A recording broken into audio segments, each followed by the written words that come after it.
yang insya Allah akan disampaikan oleh Al-Mukarram Bapak Ki Haji Fahmi Amrullah Hazik atau Gus Mahmi.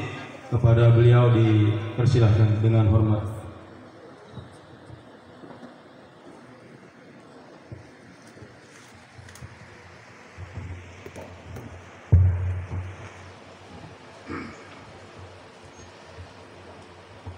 Assalamualaikum warahmatullahi wabarakatuh.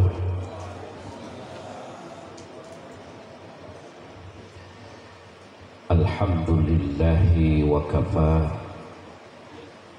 wassalatu wassalamu ala sayyidina Muhammadin al-Mustafa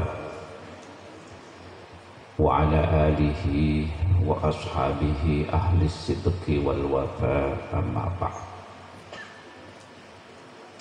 Qala Allah ta'ala bismillahirrahmanirrahim, wa min ayatihi an khalaqa lakum min anfusikum azwaja litaskunu ilaiha wa ja'ala bainakum mawaddatan wa rahmah inna fi dhalika laayatin liqaumin yatafakkarun.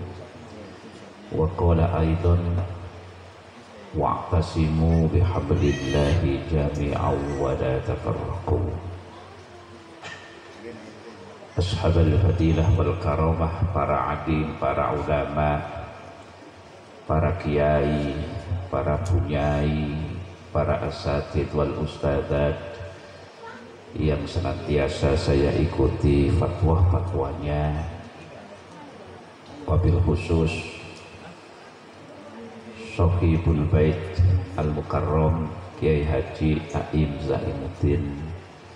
Semoga Allah senantiasa berikan kesehatan dan keberkahan kepada beliau beserta keluarga. Yang terhormat pengurus NU baik cabang, MWC maupun ranting yang hadir di tempat ini,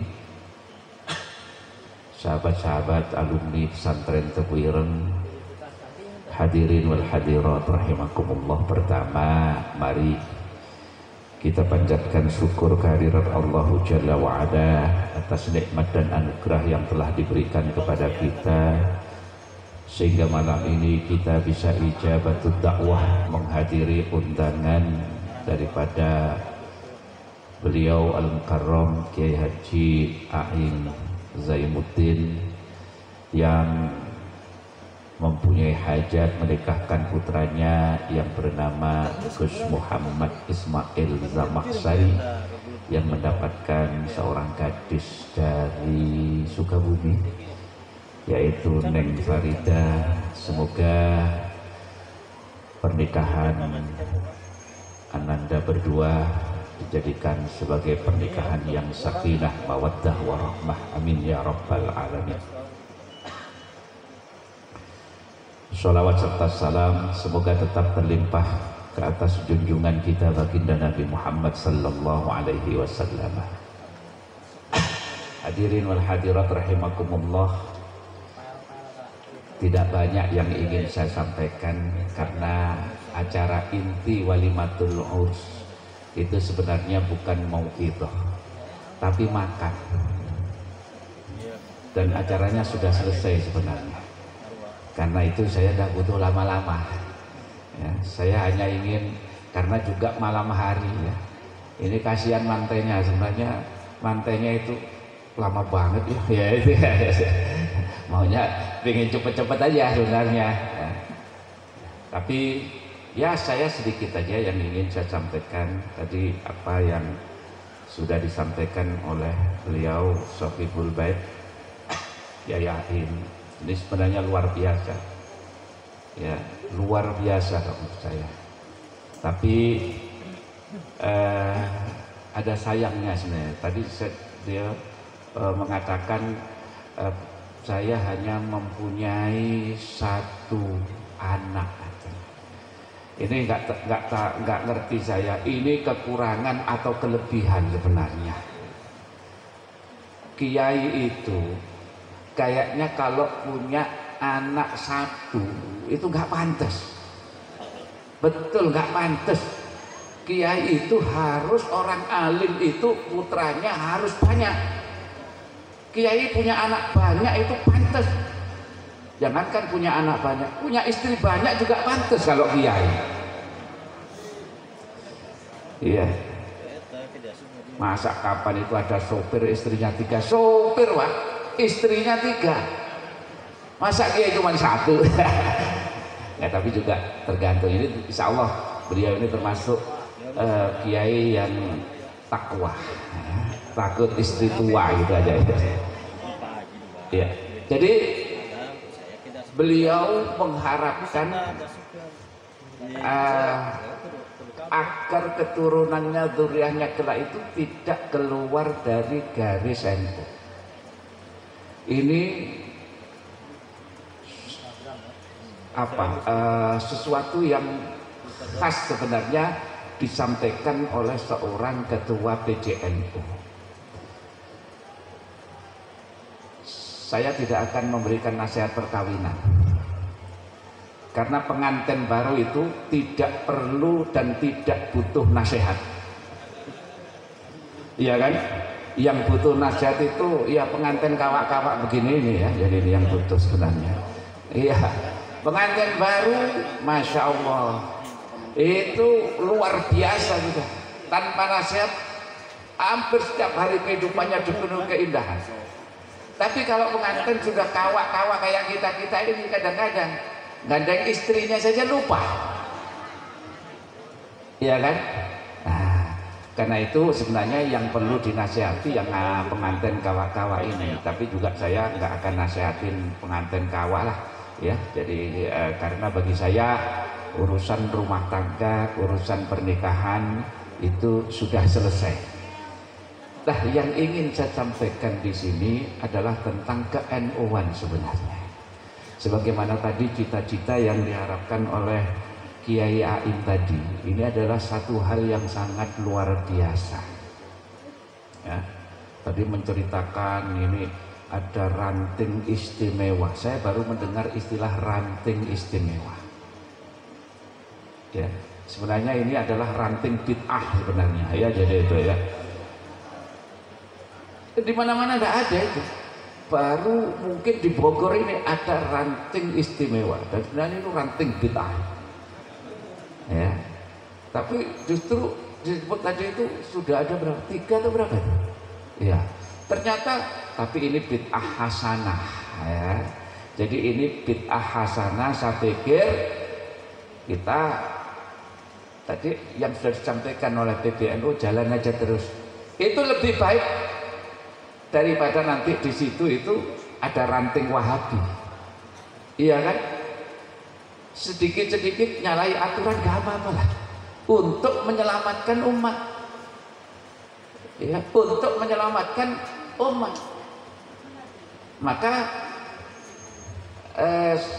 saya mengapresiasi betul adanya ranting NU di perumahan, dan itu citra indah ya tadi. Citra indah itu kan bukan perumahan yang ecek-ecek gitu. Ya. Citra ya perumahan-perumahan rata-rata kan, nah mereka yang mungkin tinggal di situ kalangan menengah ke atas, lebih baik kalau mereka itu menjadi warga NU, menjadi umat NU, daripada dimanfaatkan oleh kelompok-kelompok lain. Ya. Terus terang saya di mana-mana, mohon maaf, ketika saya di Kalimantan, ketika saya di Sumatera, di Sulawesi, memang lebih banyak menjelaskan tentang NU. Ya. Dan di luar Jawa, ya Kalimantan, Sumatera, Sulawesi, dan itu ketua PCNU yang selama ini saya temui pasti orang Jawa. Karena kalau NU dipegang oleh orang selain Jawa, itu tidak jalan. Warga itu masih belum paham ma huwa NU wa ma adraka ma NU, itu mereka tidak tahu. Tapi amaliyahnya itu NU. Saya ketika sholat di belakang mereka itu wiritannya panjang dan saya malah nggak hafal itu. Ya. Wah, ini lebih NU daripada NU ini. Tapi mereka tidak mengenal apa itu NU. Ya. Makanya kalau di sini, apalagi di daerah Jawa Barat, Bogor, ini kompetisinya begitu ketat, ya. Kan Bogor ini dekat dengan Depok ya. Nah, ini pertempurannya luar biasa. Maka dulu Hadratus Syekh itu ini yang sering saya sampaikan. Beliau dawuh begini, siapa yang mau ngurus NU, saya anggap santriku. Siapa yang jadi santriku, saya doakan husnul khotimah beserta anak turunnya, anak cucunya. Ini untuk apa? Untuk memberikan semangat kepada warga NU. Artinya apa? Dawuhnya Mbah Hashim itu siapa yang mau ngurus, bukan siapa yang mau jadi pengurus. Betul ya? Dawuhnya Mbah Hashim itu siapa yang mau ngurus, bukan siapa yang mau jadi pengurus. Artinya untuk ngurusi NU itu tidak harus jadi pengurus, tapi pengurus NU wajib ngurus NU, jangan minta diurus apalagi jadi urusan. Bendahara umum jadi urusan, wakil ketua PWNU Lampung jadi urusan. Iya kan? Nah, jadi sekali lagi semangat kita ini, walaupun tidak jadi pengurus, yang jadi pengurus tentu harus lebih semangat lagi. Ya, saya ini di Jombang, di wilayah saya di Kecamatan Dewa, itu paling sulit mencari sosok ketua ranting, Pak. Paling sulit. Kalau ketua MBC sudah mulai rebutan, PC, PW, apalagi PB. Ketua ranting itu sulitnya minta ampun. Ya. Akhirnya saya merayu mereka itu. Pak Kiai, panjenengan, insya Allah kalau mau jadi ketua ranting, itu nanti hisabnya di akhirat itu paling cepat ya, di antara struktural PBNU, PWNU, PJNU, MBJNU, kelak yang hisabnya paling cepat itu ketua ranting. Loh, kok ngoten, kok begitu? Loh iya, struktural NU itu kata ketua ranting itu, kenapa mereka rebutan moh? Ya, rebutan nggak mau karena memang nggak ada apa-apanya ketua ranting itu. Saya kadang-kadang kasihan itu ya, ikut rapat bawa tas itu tulisannya Convert Cap NU tahun 1971, itu tasnya masih ada ketua ranting. Iya ya, dah hisapnya itu paling cepat. Malaikat tahu ketua ranting ya, lo kok tahu? Ya nggak ada apa-apanya. Ketua MBC agak lama, ngapunten ketua PJ juga agak lama dikit, tidak apa-apa. Tapi kalau kiai wah pinter ya, jadi ketua PW makin lama. Yang paling lama ketua PBNU, karena yang dihisap banyak, ya. Yang dihisap komisaris ini, komisaris itu, komisaris sono, banyak sekali. Sehingga dengan lo hisapnya lama itu kok ya rebutan gitu lah. Makanya kita tidak perlu harus berebut, ya. Jadilah seperti air mengalir saja. Jadilah seperti air mengalir saja. Makanya kita berharap agar apa? Agar NU ke depan ini bisa kembali seperti ke zamannya Muassis. NU terbaik itu ya gurunya Muassis, zamannya Hadratus Syekh bawa waktu itu. Kenapa? Semua permasalahan itu selesai di hadapan para muassis, di hadapan Hadratus Syekh, di hadapan Mbah Wahab. Selesai semua permasalahan. Jadi nggak ada NU garis lurus, NU garis bengkok, ya. Dikira NU jual garisan itu gimana begitu ya? Jadi nggak ada dulu itu. Ya, Mbah Hasim menjadi Rais Akbar sejak tahun 1926 sampai 1947 beliau wafat. Ketika Hadratus Syekh wafat, ya, para ulama berkumpul untuk menentukan siapa pengganti Hadratus Syekh. Ya. Akhirnya karena waktu itu masih banyak para muassis, para ulama sepakat menunjuk Mbah Yai Wahab Hasbullah yang murid langsung Hadratus Syekh dan termasuk inisiator juga. Ya. Mbah Wahab awalnya menolak kalau yang dipakai istilah Rais Akbar. Beliau tidak kersto, beliau tidak mau. Kenapa? Karena satu-satunya yang berhak menyandang gelar Rais Akbar itu adalah Hadratus Syekh. Beliau sebagai murid merasa nggak layak menjadi Rais Akbar. Beliau mau kalau istilahnya diganti dengan Rais Am. Akhirnya jadilah kemudian Rais Am, dan Mbah Wahab menjadi Rais Am yang pertama. Ya. Mbah Wahab menjadi Rais Am sampai tahun 1971. Masih bagus waktu itu.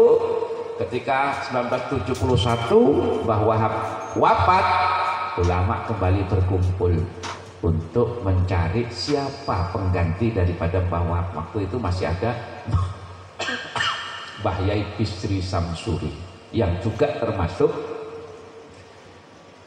santrinya Hadratus Syekh dan termasuk ipar daripada Mbah Wahab. Mbah Yai Bisri Samsuri menjadi Rais Am sampai tahun 1980. Beliau wafat. Akhirnya ulama kembali berkumpul untuk mencari siapa pengganti Mbah Bisri Samsuri. Nah, waktu itu karena yang paling sepuh, paling senior adalah Kiai Haji As'ad Samsul Arifin yang menjadi mediator antara Syekhona Khalil dan Mbah Hasim yang membawa tongkat tasbih dan bacaan ya Jabbar ya Qahar. Ya, akhirnya jadilah kemudian Kiai As'ad ditunjuk. Tapi Kiai As'ad menolak, tidak mau menjadi Rais Am. Sampai yang terkenal waktu itu beliau mengucapkan, jangankan panjenengan sampean kiai ini, malaikat Jibril turun dari langit untuk meminta saya menjadi Rais Am, saya tidak mau. Ya, saking kerasnya penolakan. Kiai As'ad sampai mengatakan begitu.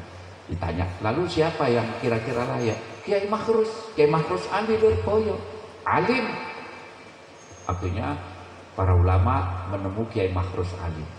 Sama dengan Kiai As'ad, Kiai Makhrus Ali pun tidak berkenan, menolak dengan keras. Bahkan beliau mengatakan, jangankan malaikat Jibril, malaikat Israel turun dari langit untuk memaksa saya jadi Rais Am, pasti saya tolak. Itu malaikat Israel ditolak. Kan bingung ya, masa NU tidak punya Rais Am? Akhirnya rapat, musyawarah lagi. Akhirnya gini aja, kita tunjuk Kiai Ali Maksum, Krapyak Yogyakarta. Ya, Kiai menghadap kepada Kiai Ali Maksum. Ketika diberitahu oleh para ulama, para kiai khos waktu itu, Kiai Ali Maksum ditunjuk menjadi Rais Am, beliau tidak bisa menolak karena nggak ikut rapat.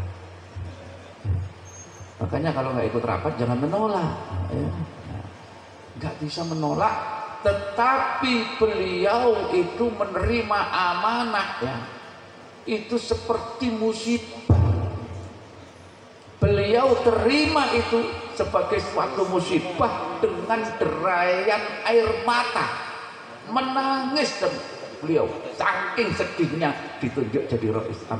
Bahkan konon selama berhari-hari beliau tidak keluar dari kamarnya saking sedihnya, di baiat ditunjuk menjadi Rais Am. Jadi begitu dulu itu. Tidak ada calon Rais Am keliling Indonesia ke PW-PW dulu, ya. Jadi begitu ta'zimnya. Nah, jadi inilah yang menjadi tantangan kita ini ke depan. Maka kita berharap bagaimana agar Nahdlatul Ulama ini betul-betul dicintai, ya, agar betul-betul menjadi organisasi yang luar biasa.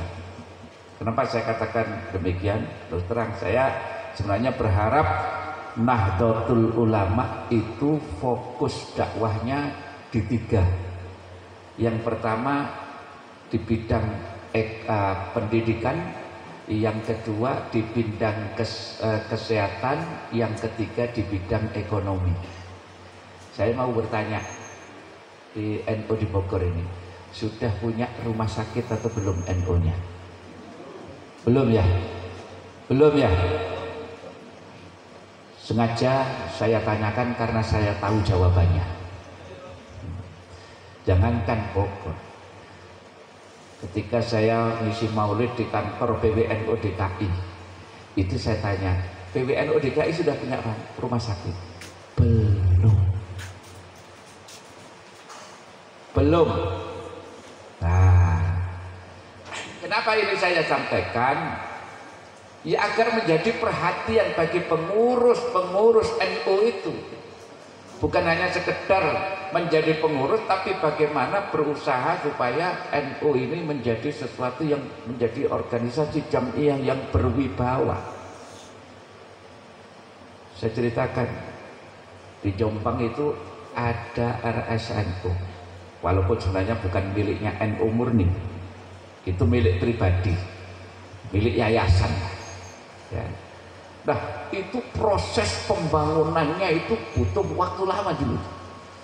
Saya SD tahun 70-an, itu sebenarnya kalau yang mondok di Tebuireng tahu, dulu mau dibangun di Kecamatan Mojoagung, ya, perbatasan dengan Mojokerto.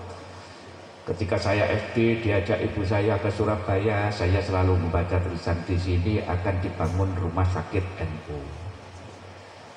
Ya. Ketika saya SD sama di sini akan ketika SMP, ya, MTS itu lewat situ lagi berapa tahun itu di sini akan dibangun rumah sakit NU. Itu sampai SMA itu tulisannya tidak berubah. Di sini akan dibangun rumah sakit NU. Hasilnya kapan itu ada yang iseng, jadi tulisannya dirubah. Di sini akan dibangun rumah NU sakit. Tulisannya dibalik. Tapi alhamdulillah setelah itu tahun 2010 kalau tidak salah itu turun, ya, bantuan dari Pemprov APBD Provinsi Jawa Timur turun 10M untuk membangun masjid. Itu rebutannya pengurus itu luar biasa. Akhirnya diselamatkan, dipindah ke Kecamatan Dewa itu, Bang Kiai Matsani. Kalau nggak diselamatkan itu nggak jadi itu rumah sakit. Ya, nah segitu perjuangan untuk mewujudkan, luar biasa. Sehingga ketika peresmiannya itu juga luar biasa. Waktu itu masih ada Gus Solah, pengasuh pesantren Tebuireng, tahun 2000 berapa itu diundang menghadiri peresmian rumah sakit NU Jombang. Saya masih ingat waktu itu Gus Solah ini orangnya disiplin, ya. Undangan kalau ditulis jam 8 pasti beliau datang jam 8. Kebetulan di undangan peresmian RSNU itu undangan memang ditulis waktu jam 08.00. Namanya Gus Solah orang disiplin. Datanglah beliau menghadiri acara peresmian NU itu jam 8 karena memang undangannya jam 8. Ternyata di lokasi acara itu belum ada orang sama sekali. Kata orang-orang, kata teman-teman saya yang di NU itu, Gus Solah itu NU-nya masih mu'alaf. Kalau sudah alim, undangan jam 8 itu datangnya jam 10. Itu sudah alim tuh. Kalau sudah alama itu undangan jam 8 datangnya jam 11. Kalau tingkatannya sudah hakikat, sudah wali, berdoa baru datang. Ya jadi itu ya. Jadi itu guyonya ya, tapi ya jangan kita biasakan lah. Kita ini biasa tepat waktu begitu. Alhamdulillah kita harus berusaha untuk image disiplin. Jadi jangan molor, jangan. Nah ini merubah mindset seperti ini bukan perkara gampang. Ya. Nah, ini bagaimana kita ini menjadikan NU ini semakin berkibar, bukan hanya sekedar slogan-slogan saja, bukan hanya sekedar mengucapkan siapa kita NU, siapa kita NU, itu butuh bukti. Nah, kenapa saya selalu mengatakan ya saya ini kalau dibelah ini dada saya ini mungkin melebihi NU. Karena darahnya Hadratus Sayyid ada di, jadi saya itu membawa misi berat sebenarnya. Jadi mencintai apa? Saya wajibkan ya, walaupun saya bukan pengurus PB, bukan pengurus PW, tapi nggak ada salahnya untuk mewajibkan para pengurus terutama dan warga NU itu untuk mencintai NKRI. Ya, jadi jangan hanya sekedar slogan NKRI harga mati saja. Kenapa kok warga NU itu wajib mencintai NKRI? Karena pendiri-pendiri NU itu juga adalah pendiri NKRI. Mbah Hasyim, Mbah Wahab itu juga adalah pendiri NKRI. Maka wajib bagi setiap warga NU untuk mencintai NKRI. Walaupun mungkin peran dari para ulama itu tidak pernah tercatat dalam sejarah. Mohon maaf, peristiwa 10 November yang mungkin 2 bulan lagi akan kita peringati, itu awalnya, embrionya itu adalah dari resolusi jihad. Dan resolusi jihad itu ya, awalnya karena Mbah Hasyim itu ditanya oleh Bung Karno, Yai,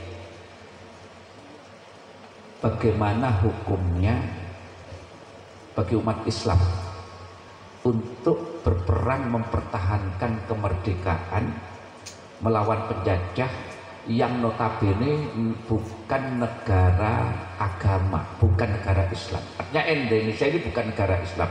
Bagaimana hukumnya bagi umat Islam untuk untuk mempertahankan negara, mempertahankan kemerdekaan? Akhirnya Mbah Hasyim tidak mau egois. Beliau kumpulkan para ulama. Ada pertanyaan begini, maka para ulama pun berdebat. Sampai terakhir keluarlah fatwa resolusi jihad itu. Ya. Dan kalau panjenengan mencari resolusi di sejarah, saya mulai SD sampai selesai kuliah ya, mulai TK sampai selesai kuliah itu ketika membaca diberikan pelajaran sejarah itu tidak pernah tercatat yang namanya resolusi jihad.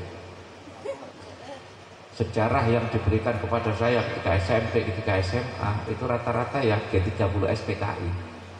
Ya. Nah, tapi para ulama tidak butuh pengakuan. Mungkin Anda tidak tahu, sebenarnya yang sebelum Bung Karno itu jadi presiden, ditunjuk presiden pertama, itu yang pertama kali ditawari jadi presiden itu Mbah Hasyim. Ya. Jadi Mbah Hasyim pernah ditawari, Yai, bagaimana kalau panjenengan menjadi presiden? Tapi sebagai seorang ulama, sebagai seorang kiai, beliau mengatakan, dia menolak. Kalau saya jadi presiden, terus yang ngaji sama santri-santri siapa? Masa presiden ngaji? Ya. Lalu ditanya, siapa kira-kira yang layak? Beliau menyebut diantaranya nama Soekarno, Bung Hatta. Jadi itu juga lahir dari Hadratus Syekh. Makanya peran para ulama, khususnya pendiri-pendiri Nahdlatul Ulama, itu juga luar biasa, ya. Jadi mereka mempertahankan kemerdekaan itu tentu hal yang berat waktu itu. Kalau sekarang kan sudah enak, ya, kita tinggal menikmati pembangunan dan sebagainya. Maka wajib bagi kita untuk mencintai negara, ya. Di mana kita tinggal, ya, kita jaga kedamaian, kita jaga ketenangan dan ketertiban NKRI ini apapun yang terjadi. Sebab sekarang ini sepertinya hanya NU yang menjadi tumpuan. Jadi kalau mau menghancurkan Indonesia, hancurkan dulu NU. Kalau NU sudah terpecah belah, NU sudah hancur, maka mudah menghancurkan Indonesia. Tapi selama NU-nya itu solid, insya Allah Indonesia tidak akan pecah belah. Maka ketika kita mencintai NKRI, kita juga mencintai pemimpin-pemimpin kita. Jadi jangan sampai kemudian timbul keinginan untuk makar dan sebagainya. Kalau ada satu dua pemimpin yang dolim, yang nggak benar, ya kita doakan. Ya Allah, anugerahkanlah kepada pemimpin-pemimpin kami sifat amanah, sifat yang begitu. Tidak harus merubah bentuk negara. Ya. Mohon maaf, di zaman Khalifah Umar bin Khattab, Khalifah Umar ini terkenal sebagai khalifah yang tegas dan keras. Suatu ketika Khalifah Umar ini memanggil seorang wanita. Kebetulan wanita yang dipanggil ini sedang hamil. Ya tentu panggilannya lewat surat lah. Nah, ketika wanita yang sedang hamil muda ini menerima surat panggilan daripada Sayyidina Umar, bergetar wanita ini, meredek saking takutnya karena kenal siapa Sayyidina Umar. Sayyidina Umar ini jangankan manusia, setan saja kalau lewat ketemu dengan Sayyidina Umar, setannya yang minggir, bukan Sayyidina Umar yang minggir, saking takutnya setan itu. Ya. Ini wanita yang hamil tadi itu menerima surat, bergetar, redek, keringat dingin keluar, sampai akhirnya keguguran. Hanya menerima suratnya Sayyidina Umar, panggilan itu, gugur bayinya ini, bayi dalam kandungan ini. Dan berita gugurnya kandungan wanita ini sampai ke telinga khalifah. Akhirnya khalifah mengumpulkan para pejabat tinggi negara. Karena tegas ya, beliau bertanya, "Hai para pejabat semuanya, apakah aku layak dianggap bersalah karena menyebabkan gugurnya seorang kandungan gara-gara menerima surat panggilan?" Tentu para pejabat mengatakan, "Tidak yang mulia, tidak wahai Amirul Mukminin, Anda tidak layak dianggap bersalah karena Anda hanya memanggil wanita itu.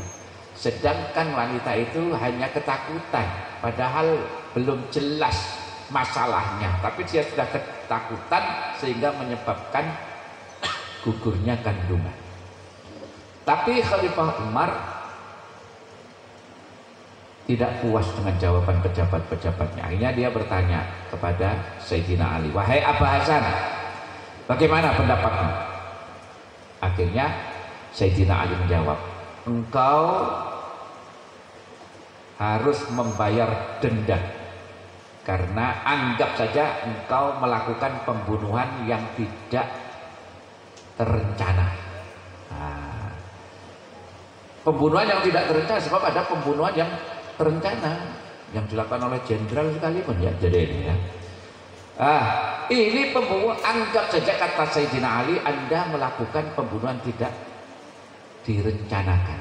Nah, baru kemudian Sayyidina Umar puas ya. Akhirnya ambil unta-unta itu, berikan kepada keluarga wanita itu. Nah, sehingga di zaman Khalifah Umar itu terkenal kriminalitas itu minim, rakyat itu tentram, damai, sembako murah, tidak ada demo zaman Sayyidina Umar. Tapi ketika giliran Sayyidina Ali menjadi khalifah, itu hampir tiap hari demo ya. Demo 212 ya, macam-macam demonya itu ya. BBM mahal ini, wah, kriminalitas meningkat. Suatu hari Sayyidina Umar didemo oleh rakyatnya. Oleh rakyatnya demo, wahai Ali, dulu di zaman Umar jadi khalifah tentram, damai, tidak ada demo, kriminalitas itu minim. Kenapa sekarang di zaman kamu jadi khalifah itu kok demo di mana-mana, sembako mahal, ya, kriminalitas meningkat? Sayyidina Ali ini orang pintar. Ketika diprotes oleh rakyatnya yang seperti itu, jawabannya ya sepele aja. Gimana nggak begitu? Dulu zaman Umar jadi khalifah, rakyat yang dipimpin itu seperti aku. Nah sekarang giliran aku jadi pemimpin, jadi khalifah, rakyat yang tak pimpin itu modelnya seperti kamu. Gimana nggak kacau negara ini? Artinya apa? Artinya pemimpin itu juga tergantung rakyatnya. Pemimpin yang baik insya Allah rakyatnya juga baik. Tapi sebaliknya juga begitu. Pemimpin yang dolim itu karena rakyatnya juga dolim.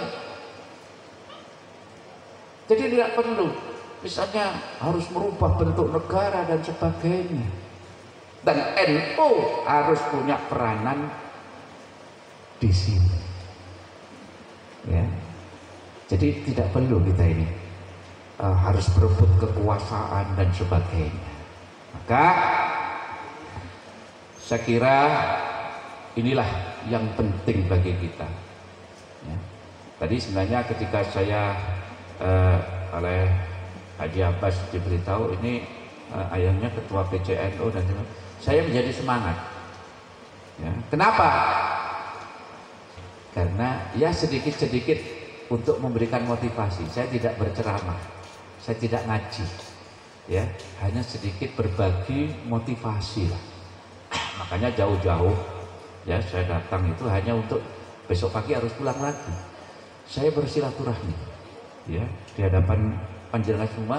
Dari Tebu Ireng sudah saya nanti bersilaturahmi dengan warga NU. Kenapa? Karena salah satu hobi kegemaran daripada Hadratus Syekh itu adalah bersilaturahmi ya. Jadi saya ini kalau silaturahmi itu sudah ya menjadi apa ya, seminggu nggak silaturahmi itu badan sakit semua ya. Jadi senang silaturahmi ya. Jadi Hadratus Syekh ini pernah suatu ketika itu beliau belajar di Mekah, itu punya guru namanya Habib Husain Al-Habsyi. Ketika Hadratus Syekh belajar di Mekah, ketika beliau pulang ke Indonesia terputus kan silaturahmi itu, komunikasi terputus. Waktu itu belum ada HP, nah, telepon juga masih yang model puteran begitu. Sekarang kan enak, kita bisa video call ya. Kadang-kadang sedang umroh juga masih bisa video call ya. Bisa selfie ya, walaupun di Mekah kadang-kadang selfie-nya keterlaluan. Sedang sujud itu masih sempat moto begini. Aku sedang sujud di Masjidil Haram loh. Nah, jadi dulu tidak ada. Jadi seperti terputus. Nah, suatu ketika Hadratus Syekh ini mendengar ada keponakan gurunya, keponakan Habib Husain Al-Habsyi itu tinggal di Solo, namanya Habib Alwi Al-Habsyi. Begitu mendengar ada keponakan gurunya itu tinggal di Solo, Mbah Hasyim naik dokar, dibelani jauh-jauh dari Tebuireng ke Solo hanya untuk bertemu dengan keponakan gurunya, sekedar mengatakan, "Beb, saya ini santri paman panjenengan. Saya santrinya Habib Husain Al-Habsyi, paman panjenengan." Padahal itu hanya keponakan, bukan keturunan langsung, bukan. Jadi beliau salah satu hobinya itu bersilaturahmi. Dan kadang-kadang kalau ada santrinya pamit boyongan, ya, itu beliau tidak hanya ketika santri ini sowan, "Yai, saya mau pulang karena sudah sekian tahun saya ini mau boyong." Tidak hanya sekedar memberikan restu, beliau antar itu santrinya ke rumah. Ada seorang santri namanya Kiai Zuber. Kiai Zuber bukan ayahnya Kiai Maimun, tapi Kiai Zuber Tingkir Solotigo.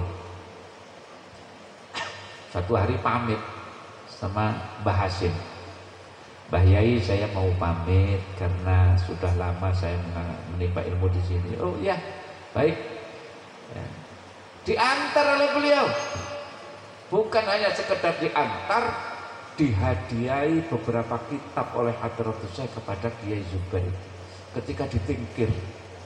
Dan beliau, Mbah Hasyim mengatakan, karena rumahnya dekat dengan makomnya Kiai Abdul Wahid, ya, Kiai Abdul Wahid ini kakeknya Mbah Hasyim.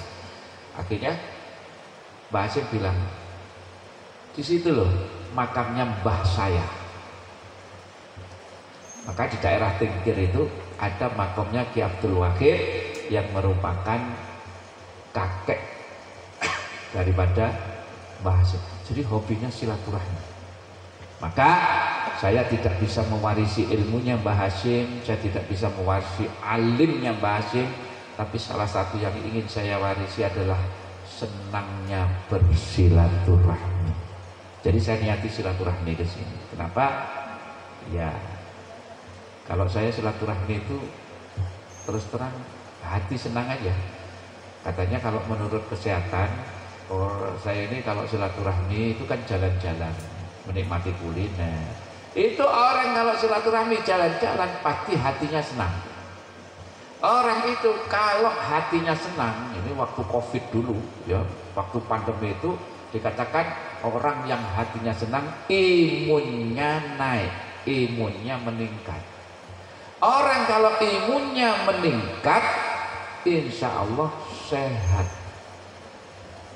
Ya. Ya. Makanya kata Kanjeng Nabi, barang siapa yang ingin dipanjangkan, barang siapa yang ingin diluaskan rezekinya dan ingin dipanjangkan usianya, falyasil rahimah, maka sambunglah silaturahmi. Ya. Orang kata kalau sehat, insya Allah panjang umur. Jadi silaturahmi itu memperpanjang usia. Banyak yang masa iya, coba aja ya, gampangnya beginilah, orang itu kalau rajin silaturahmi insya Allah jarang-jarang ketemu malaikat Israel. Setiap kali diparanin ke rumahnya, kemana ini lagi silaturahmi ya. Ini tapi ini guyonnya lah ya, seperti itu. Ternyata memang ketika kita ini rajin bersilaturahmi, sehat, senang. Maka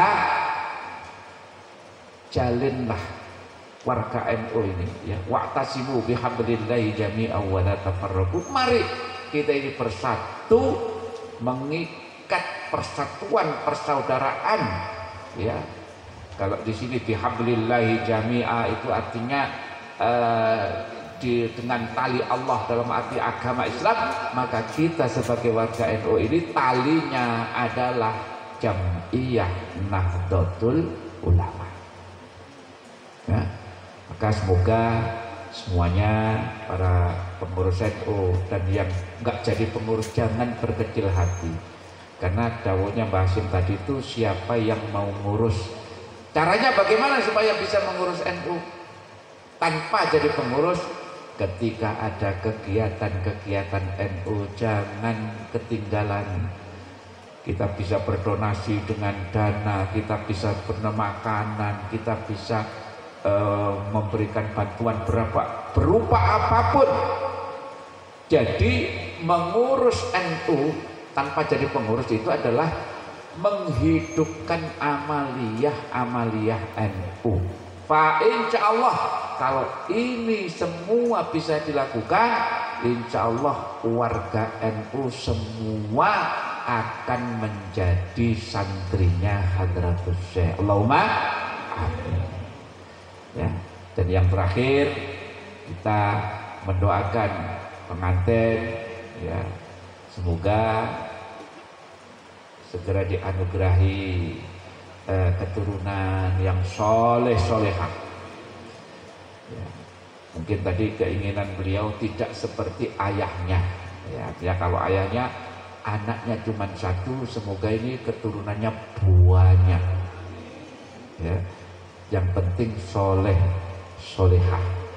Ya, tadi beliau katakan Gus Ismail ini mondok di Tepiran 3 tahun. Ya. 3 tahun sudah sangat layak lah. Kadang-kadang ada yang mondok cuma 2 hari sudah menjadi pengurus IKPT, ya. Jadi mondok 2 hari. Jadi bahkan ada yang ziarah cuma 10 menit saja itu sudah ingin diakui ini santri Hadratus Syekh. Ya, enggak apa-apa. Insya Allah semuanya akan jadi santrinya Hadratus Syekh. Demikian yang bisa saya sampaikan karena waktunya sudah malam. Kalau ada kata-kata yang tidak berkenan di hati panjenengan semuanya, mohon dimaafkan. Wa akhiran hadanallahu wa iyyakum ajma'in wa lakum minkum. Wassalamualaikum warahmatullahi wabarakatuh.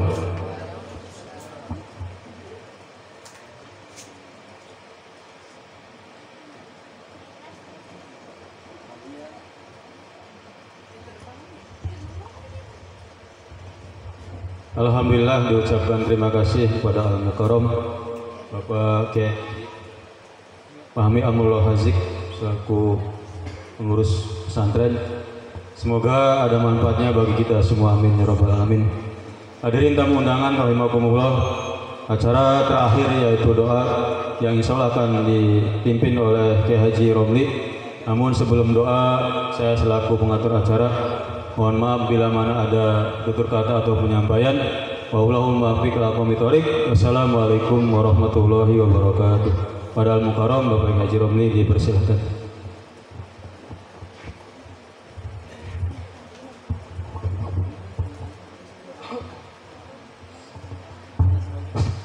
Assalamualaikum warahmatullahi wabarakatuh. Lahad Nabi Mustafa Rasulullah Muhammadin sallallahu alaihi wasallam wa Nabi Wahid Sultan Ali ya Syekh Jami Muassis wa Asatidna Jami Wa'alif wa Asatid Kutubis Salafiyah Jami Muassis wal Ulama wal Asatid wal Jama'al Hadratul Ulama. Al-Fatihah. أعوذ بالله من الشيطان الرجيم بسم الله الرحمن الرحيم الحمد لله رب العالمين الرحمن الرحيم مالك يوم الدين إياك نعبد وإياك نستعين اهدنا الصراط المستقيم صراط الذين أنعمت عليهم غير المغضوب عليهم ولا الضالين رسول الله أجمعين بسم الله الرحمن الرحيم الحمد لله رب العالمين حمدا محمدا حمد الشاكرين حمدا يوافي المكارم مزيدا. أعوذ بالله من الشيطان الرجيم إن الله وملائكته يصلون على النبي يا أيها الذين آمنوا صلوا عليه وسلموا تسليما. اللهم إني أسألك باسمك الأعظم المكتوب من نور وجهك الأعلى معبد الدائم الباقي مخلد في قلب نبيك رسولك وسيدنا محمد وأسألك باسمك الأعظم الواحد بهدة الأحد المتعالي عن هدة الكم والعدد المقدس عن بلاد وبحق بسم الله الرحمن الرحيم قل هو الله أحد الله الصمد لم يلد ولم يولد ولم يكن له كفوا أحد أن تصلي على سيدنا محمد سر حياة الوجود وسبب العظم لكل موجود صلاة تثبت في قلب الإيمان وتحفظني القرآن وتفهمني منه الآيات وتفتح لي بها نور الجنات ونور النعيم ونور النظر الوجه الكريم وعلى آله وصحبه وسلم يا سامع الدعاء ويا قاضي الحاجات